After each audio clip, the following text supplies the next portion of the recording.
है किसी को कोई अच्छा क्वेश्चन आप लोग कर सकते हैं। कोई भी सवाल आपके जहन में हो आप हमारे एक्सपर्ट से पूछ सकते हैं।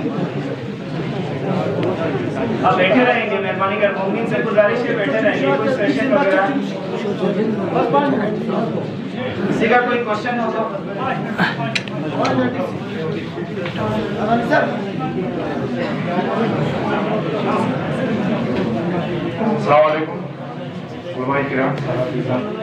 तो जनाब से मेरा एक सवाल है इसी सोशल मीडिया को लेकर। आजकल जो यूट्यूबर्स हैं इंस्टाग्राम के ऊपर जो पैसे कमाने के लिए अपने फॉलोअर्स को बढ़ाते हैं, चाहे अच्छी चीज़ें पोस्ट करके या फिर गलत चीज़, तो जो उससे जो पैसे हासिल होता है हमें, क्या उस चीज़ को हम अपनी रोज़मर्रा ज़िंदगी में यूज़ कर सकता है या नहीं, उस बारे में सवाल था। इनका सवाल कुछ यूँ है, जितना मुझे समझ में आया यूट्यूब पे जैसे जितना मुझे अंदाजा है कि 1000 से ज़्यादा सब्सक्राइबर जब होते हैं तो कुछ सबको कुछ हाँ जी बिस्मिल्लाहिर्रहमानिर्रहीम। देखें जो यूट्यूब पे इनकम आती है, ठीक है, वो एड्स के बेस पर आती है, ठीक है। अब एड जो होते हैं वो यूट्यूब जो है आपको 15% उसकी इनकम जो ऐड की होती है वो आपके साथ शेयर करता है, 85% खुद रखता है, ठीक है। ये उनका बिजनेस मॉडल है, ठीक है। तो एड्स की कैटेगरीज होती हैं। तो जो यूट्यूबर्स हैं, पहले तो ये है कि अच्छा काम कर रहे हैं और यूट्यूब से इनकम हो रही है उनको, तो वो जाके एड्स को ब्लॉक कर सकते हैं। मिसाल के तौर पर आप एड की कैटेगरी में, आप यूट्यूबर हैं, आप एड की कैटेगरी में जाके शराब की एड्स, मसलन कपड़ों की एड्स या डेटिंग एड्स या मसलन जो भी आपको लग रहा है कि ये चीजें जो बुरी हैं, फाहशा वाली हैं, जहां से इम्कान है कि बुरे एड्स आएंगे, आप उनको सबको ब्लॉक कर दें। फिर अगर आपके चैनल पर मिसाल के तौर पर वीडियो से पहले ऐड आ रही है, कोई अच्छी ऐड है, मसलन जी पे की ऐड आ रही है या जिसकी भी ऐड आ रही है, नॉर्मल एड्स आ रही है, तो अगर वो ऐड आ रही है आपके वीडियो से पहले और उससे आपको इनकम हासिल हो रही है, तो वो इनकम नॉर्मल इनकम की तरह, जैसे आप नॉर्मल कोई चीज करके कमाते हैं उस तरीके से इनकम होती है, वैसे ही। लेकिन अगर आपने एड्स को एकदम ओपन करके रखा है, कोई कोशिश ही नहीं की है कि हराम एड्स को ब्लॉक करें, तो वो इनकम के अंदर जितना भी उसके अंदर हराम का शामिल होगा उतना इनकम वो जो है वो जायज नहीं होगी। उससे पहले वाला सवाल ये है कि यूट्यूबर जो यूट्यूब पर हैं उनके लिए जरूरी है कि वो हदफ इस्लाम और हदफ मुकाबिले दुश्मन इस्लाम या दीन की खिदमत या इंसानियत की खिदमत में अगर काम कर रहे हैं तो बहुत अच्छा है, वगरना अगर वो ऐसा काम कर रहे हैं जिससे दुश्मन को फायदा हो रहा है, ठीक है, तो उनका खुद यूट्यूब चैनल होना दुश्मन के लिए फायदेमंद है, ना कि इस्लाम के। तो अगर हम में से यूट्यूबर बनना चाहते हैं तो आप ये देखिए कि ज़हूर के लिए, वक्त के इमाम के लिए, हमारी उम्मत के लिए जो जरूरत की चीजें वो लोगों तक पहुंचाएं, और उसके जरिए से अगर इनकम होती है और इनकम को ये कैटेगरी से ब्लॉक कर सकते हैं। कुछ जैसे मौलाना ने अर्ज किया, सबील मीडिया जो है, हम लोगों के 5 चैनल्स हैं, बच्चों के लिए अलग है, सबील किड्स, सबील टून्स, एक नौहा फताही का चैनल है, सबील मवद्दत है, सबील किड्स है, सबील दर्स है, 5-6 चैनल से हम लोगों के, हर चैनल से हमें तकरीबन महीने की $500 से $600 हम लोगों को इनकम आती है, और वही चीज हम लोग जो है दीन की खिदमत में इस्तेमाल करते हैं।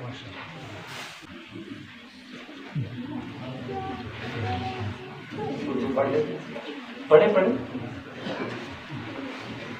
क्या लड़कियां गेम खेल सकती हैं? एक सवाल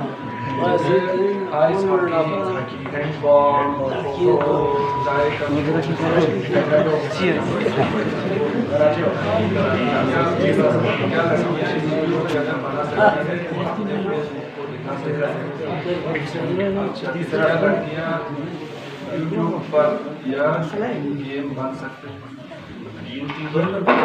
गेमर बन सकते हैं। ठीक है, पहले तो आप गेम खेल सकती हैं अगर नामहरम ना हो और ऐसी फजा हो जहां पर, जो मराजों का फतवा है कि ऐसी फजा हो जहां पर आप महफूज है, और अगर आप गेम खेल रही हैं तो गेम खेलने में मुश्किल नहीं है अगर फजा महफूज है आपके लिए।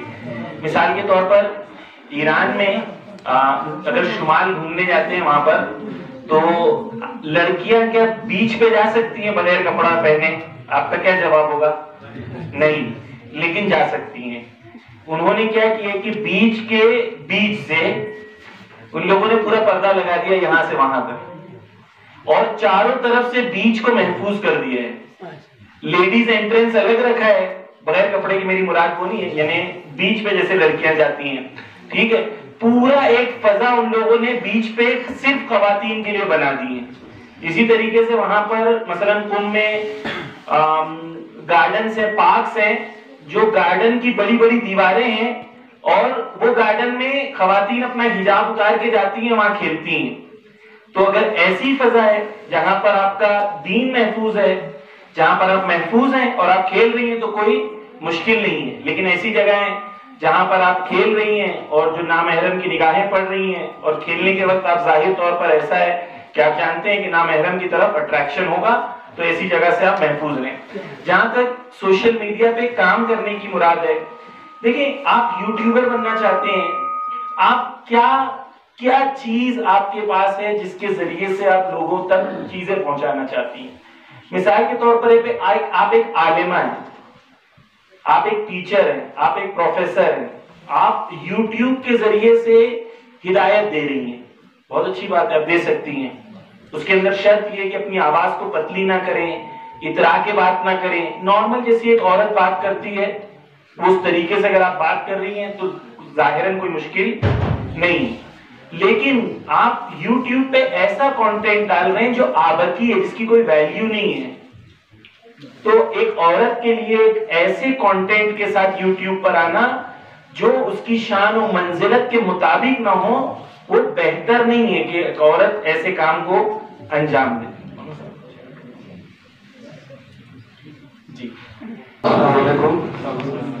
अगर साहब से मेरा एक सवाल है कि आजकल जो मतलब सोशल मीडिया से जो गेम खेलते हैं, फॉर एग्जांपल ये पबजी, लूडो या फ्री फायर, और आजकल जो ये टम्बोला खेलते हैं, जो बोलना सर ये जो वहाँ से जो मतलब पैसे आते हैं वो कोई जायज़ होगा कि हमें कोई ऐसे जो वहाँ से जो पैसे आते हैं उसको मतलब बोलते हैं कि हमें जायज़ नहीं है तो हम किसी इदारा को दे देंगे या किसी यतीम ट्रस्ट को दे देंगे, तो उस कमाई से कुछ जायज़ है कि उसके मतलब कुछ?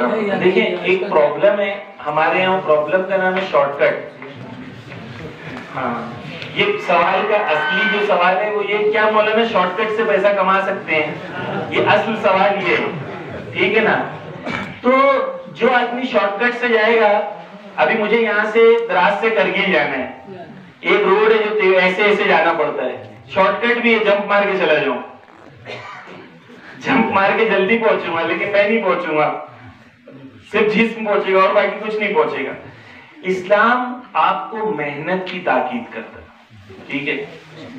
रसूल अल्लाह ने क्या किया, गुजर रहे थे, एक शख्स था, मजदूर था, वो मजदूरी की वजह से उसके हाथ पे छाले थे। रसूल अल्लाह ने उसके हाथों को लिया और चूमा और कहा कि कयामत में ये हाथ जलेंगे नहीं, क्योंकि हलाल रोजी कमाते हुए ये हाथ पे छाले आए। इस्लाम क्या ताकीद करता है, मेहनत की। जवान हो, क्यों पबजी खेल रहे हो? पबजी क्या सिखाता है आपको, गौर करें। मैंने इस पे एक वीडियो भी बनाया था, शायद आप YouTube पे सर्च करेंगे, उस पे काफी डिटेल में पबजी के ऊपर मैंने गुफ्तगू की है। पबजी आपको क्या सिखाता है? पबजी ये सिखाता है कि मारना है, दुश्मन को मारना है, गोली से मारना है। जितने ज्यादा मारोगे उतना ज्यादा तुम कामयाब होंगे। आपके नफ्स को तरबियत की जा रही है, दूसरों को मारने से लज्जत एहसास करो, ये सिखा रहा है पबजी। आप गौर करें, न्यूजीलैंड में जो टेररिस्ट था जिसने मुसलमानों को मारा था, वीडियो अगर आपने देखा होगा, एग्जैक्टली वो उसी तरीके से कर रहा था जिस तरीके से पबजी से गोलियां मारते हैं। हर गेम जो है आपको ज़हनी तौर पर एक फिजा और एक वादी में लेके जाता है। अमेरिका में एक रिसर्च हुई थी, जिस रिसर्च में बताया कि जो लोग वायलेंस ज्यादा देखते हैं, वायलेंस की मूवीज या वायलेंस ज्यादा देखते हैं, उनकी सेंसिटिविटी, उनके एहसासात वायलेंस के लिए कम हो जाते हैं। अब वो जब हकीकी दुनिया में किसी को मरते हुए देखते हैं, जुल्म देखते हैं, तो उन्हें एहसास नहीं होता, बिकॉज उनकी नफ्स को ट्रेनिंग दी गई है कि देखो मारते हैं, मरते हैं, कोई गिरता है, खून निकलता है, तो तुम्हारी नफ्स को मजा आना चाहिए। ये गेम हमारे लिए नहीं बनाए गए, हमारे नफ्स को शैतान की इताअत में के सामने हाजिर करने के लिए बनाए गए। तो पहला ये है कि पैसा कमा के क्या करना है, ये तो छोड़ दे, जाना ही क्यों है, पैसा ही क्यों कमाना है वहां पर। आपका वक्त कीमती है, ये वक्त जो है ये दोबारा नहीं आएगा, ये हाथ से चला गया तो दोबारा नहीं आएगा। ये जवानी जो है, कल मैंने जिक्र किया था कि जवानों ये बात सुने, आपकी जिंदगी में कुछ फेजेस हैं। आप जो है 1 से 7 साल बच्चा जो होता है छोटा होता है, उसके अंदर शऊर की कमी होती है। 8 से 14 साल बच्चे के अंदर तहलील करने की, एनालाइज करने की कुव्वत बढ़ जाती है। 15 से 25 साल ये आप लाइफ बनाते हो अपनी। अगर इस 15 से 25 साल आपने मेहनत की तो 25 साल से 60 साल आप आराम से जिंदगी गुजारोगे। और 15 से 25 आराम किया, पबजी खेला, तंबोला खेला, तो 25 से 50 तक जो है जिंदगी में हमेशा हमारी करोगे और सख्त काम करोगे, मेहनत वाले काम करोगे। तो 15 से 25 अगर मेहनत की तो 26 से 50 आराम करोगे, 15 से 25 आराम किया तो 26 से 50 मेहनत करोगे। जवान चूज कर लो, अभी तंबोला और पबजी खेलना है और बाद में जाके काम करना है, जॉब करना है, या अभी पढ़ाई में मेहनत करना है और बाद में ऐसी पोजीशंस पे पहुंचना है जहां पर आप दूसरों की खिदमत कर सकते हो। क्या लड़कियां आर्मी या पुलिस ज्वाइन कर सकते हैं? कल वो अपने घर में अपने पेरेंट्स की मदद करना चाहती हो तब ज्वाइन कर सकती है? जी हाँ, माशाल्लाह। यहाँ पर आर्मी ज्वाइन करने का इतना जज्बा क्यों है उन लड़कियों को, मुझे नहीं समझ में आया।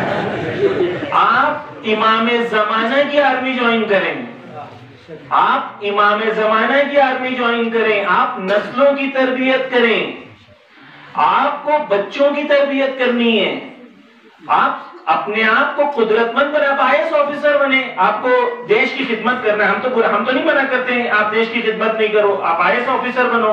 आप ऐसी पोजीशंस पर पहुंचो कि दूसरे आपके सामने झुक के खड़े हो। आप ऐसी पोजीशंस पे ना पहुंचो कि दूसरों के सामने आपको सर झुकाना पड़े। आप कभी बनो, कुदरतमंद बनो, इल्म हासिल करो, तरक्की करो, वक्त के इमाम के। हम नहीं कहते, उलमा नहीं कहते कि आप कमजोर बने, चार दीवारी में बैठे, नहीं, अपनी नफ्स की पाकीज़गी के साथ, इफ्फत और पाकीज़गी के साथ इल्म के मैदान में आगे बढ़ो, मना नहीं है, लेकिन छोटे हदफ नहीं रखो। ये क्या है कि मुझे आर्मी ज्वाइन करना है, पुलिस ज्वाइन करना है, क्या करोगे? एक मुसलमान मौलाना जाएंगे, उनको सलाम करोगे साइड में खड़े रह के। यानी आप अपना हदफ बुलंद करो, बड़ी चीज सोचो, ठीक है। ये मीडिया का असर है, क्योंकि मीडिया में हीरोइन जो होती है वो आर्मी में रहती है, लड़ाई करती है, खुद ही कूदती है, चार को मारती है, तो मीडिया में घर पे बैठे बैठे लड़की सोचती है मैं भी ऐसी ही बनूंगी, मैं भी 4 लोग को उड़ के गोलियां मारूंगी। ये मीडिया का असर है, हकीकत में ऐसा कुछ होता नहीं है।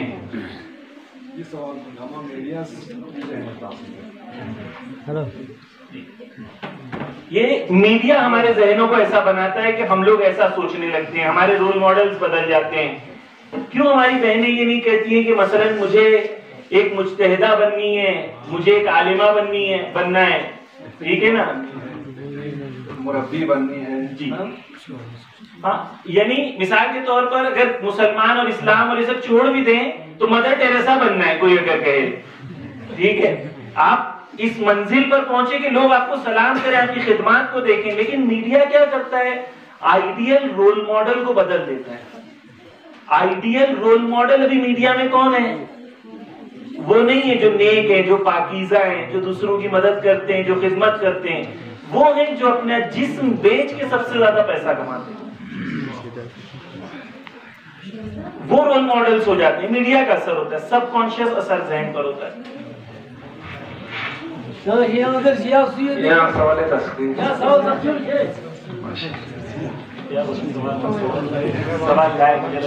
मौलाना, मेरा सवाल ये है कि वालिदैन जो छोटे छोटे बच्चों को मोबाइल थमा के मतलब एसिटाई लेके जाते हैं, तो आप उनसे क्या कहेंगे? देखिए, मैं ये बात पे मैंने बात कर चुका हूं कि आपको बच्चों की तरबियत बचपन से करनी होगी। अभी जो कंटेंट बच्चों के लिए बनाया जा रहा है बहुत ही उसके अंदर जरर की चीजें, बुराई की चीजें हैं। मैंने कुछ मिसालें दी थी। मिसाल के तौर पर अभी जो नया सुपरमैन, जानते हैं आप लोग? सुपरमैन जानते हैं कि नहीं? जवान लोग जानते हैं सुपरमैन के नहीं जानते हैं? अरे भाई बोलो, जानते हैं ना? सुपरमैन को तो सब जानते हैं ना। सुपरमैन की नई जो सीरीज आ रही है उसमें उसकी गर्लफ्रेंड नहीं है, उसका बॉयफ्रेंड है। यानी मर्द की शादी को सुपरमैन के जरिए से बचपन से बच्चों को ट्रेन किया जा रहा है, सिखाया जा रहा है। पहले हम जब छोटे थे तो सॉन्ग आता था, Johnny Johnny yes papa eating sugar no papa, है ना? बचपन से बच्चों को सिखाया जा रहा है टेलिंग लाइज, हा हा हा, झूठ बोलना अच्छी चीज है। टेलिंग लाइज यस पापा, यानी बचपन से ही झूठ बोलना सिखाया जाता है। अब जो नए जॉनी जॉनी यस पापा के सॉन्ग आ रहे हैं उसमें दो फादर हैं एक घर के अंदर जो एक बच्चे की तरबियत कर रहे हैं, दो माएं हैं जो एक घर में एक बच्चे की। तो आप ये नहीं सोचे कि कार्टून अपने हाथ से, मोबाइल के हाथ से बच्चों को दे दिया, इसमें कुछ नहीं सिखा रहे हैं। जो फेमस कार्टून्स हैं, हमने जब रिसर्च की उसके अंदर फौरन 10 मिनट के 10 सेकंड के अंदर हमें 100 से ज्यादा रोमांटिक सीन्स हमारे आंखों के सामने आए जो बचपन से बच्चों को सिखा रहे हैं कि रोमांस करना चाहिए। कितने साल का बच्चा है? 4 साल का बच्चा, 5 साल का बच्चा, उसको बचपन से गर्लफ्रेंड बॉयफ्रेंड का तस्वुर सिखाया जा रहा है। तो आपने अपने बच्चों को मोबाइल तो दे दिया, आपने खुद देखा कि क्या देख रहा है बच्चा? आप खुद नहीं जानते क्या देख रहा है। अहले सुन्नत ने अपने दीन को और अपने अकीदे को बताने के लिए गुलाम रसूल बनाया। उन्होंने अपने दीन के हिसाब से अच्छा काम किया। जैसे मौलाना ने बताया 1.5 लाख रुपए पर मिनट उनका खर्चा है, उन्होंने जो बनाया है। और कई 100 उन लोगों ने मिनट्स के प्रोग्राम्स बना चुके हैं उनके बच्चों के लिए, और बच्चे देखते हैं। बच्चे को रसूल अल्लाह की सुन्नत ऐसी थी, ऐसे बैठना चाहिए, ऐसे पानी पीना चाहिए, घर वालों को आके बोलते हैं। तो कार्टून्स के जरिए से आप अपने बच्चों के जहनों को बचपन से आमादा कर सकते हैं। वो बर्बाद करना चाहते हैं, आप आमादा करना कर सकते हैं। लेकिन हमें जरूरत है कि सोशल मीडिया के मैदान में आके कुछ करें ना। कब तक हम ये कहेंगे कि उनका मीडिया स्ट्रांग है, हमारा मीडिया वीक है? ये कब तब्दील होगा, कब चेंज होगा? तब चेंज होगा जब हम कुछ करेंगे ना। मैंने पहले भी कहा था कि उनके पीछे कौन है? शैतान है। उनका काम आसान है लेकिन उनके पीछे शैतान है। हमारा काम सख्त है लेकिन हमारे पीछे खुदा, रसूल, अहले बैत और इमाम ज़मान। जीत हमारी होगी, काम सख्त है, लेकिन कब? जब हम मैदान में। हमें सोशल मीडिया के मैदान में आके मुकाबला करना पड़ेगा। हमारे बच्चों के लिए अच्छे कार्टून्स बनाने पड़ेंगे, हमारे बच्चों के लिए इंतजाम करना पड़ेगा, जवानों के लिए इंतजाम करना पड़ेगा। हम कब तक बोलेंगे हमारे जवानों को कि नेटफ्लिक्स और अमेजॉन प्राइम ना देखें? तो क्या देखें? हमें उनके लिए ऑल्टरनेटिव इस्लामिक एंटरटेनमेंट प्रोवाइड करनी पड़ेगी। ये विजन के साथ हमें मुकाबला करना है उनसे। तो हम ऐसी एंटरटेनमेंट प्रोवाइड करें जो नॉन मुस्लिम हमारे यहाँ के पाक एंटरटेनमेंट को देखें, जहां पर पाकीज़ा मैसेज उनको मिले, अच्छी फैमिली कैसी होती है वहां वो देखें। तो हमें मैदान में आके लड़ना होगा, एंटरटेनमेंट के मैदान में, मीडिया के मैदान में। अभी हम सिर्फ कंज्यूमर्स हैं, अभी हम सिर्फ कंज्यूमर हैं। हमें सिर्फ, अच्छा एक और प्रॉब्लम हमारे यहाँ ये कि हमें दीन में सब चीज क्या चाहिए? फ्री। बाहर हम जाएंगे तो हम जो है फ्रूटी भी लेंगे तो फ्रूटी कितने की आती है? 15-20 रुपए की आती है ना। लेकिन अगर कोई आपसे कहे कि 15-20 रुपया महीने का दें, आपके बच्चों के लिए इतने कार्टून्स हम प्रोवाइड करेंगे, तो लोगों को बोलेंगे नहीं, दीन है तो फ्री में दो। हमारी ये प्रॉब्लम है कि दीनी चीज हमें सब फ्री में चाहिए। इसका रिजल्ट क्या होता है कि हमें सब डोनेशन मांग के चलाना होता है, और जब आप डोनेशन मांगेंगे तो आप हाई क्वालिटी कंटेंट पब्लिक को नहीं प्रोवाइड कर सकते।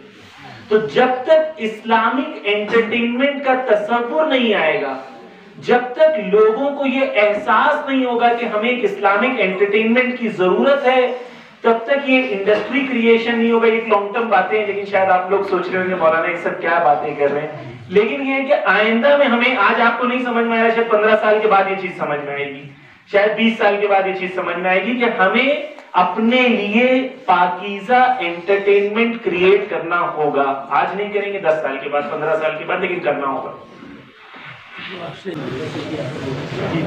मुझे प्रॉब्लम नहीं है, लोग क्योंकि 12 बजे से बैठे हुए हैं।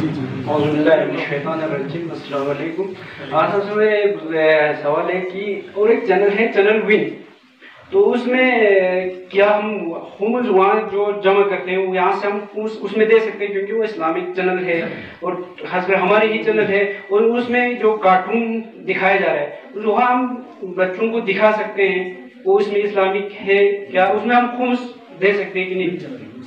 वही चैनल मेरे जहाँ तक मुझे इत्तला है कि चैनल विन के पास खुम्स का इजाजा है, तो आप जो है उनको चैनल खुम्स को इजाजा जो है उनके पास तो आप दे सकते हैं उनको, मेरे जहाँ तक मुझे पता है।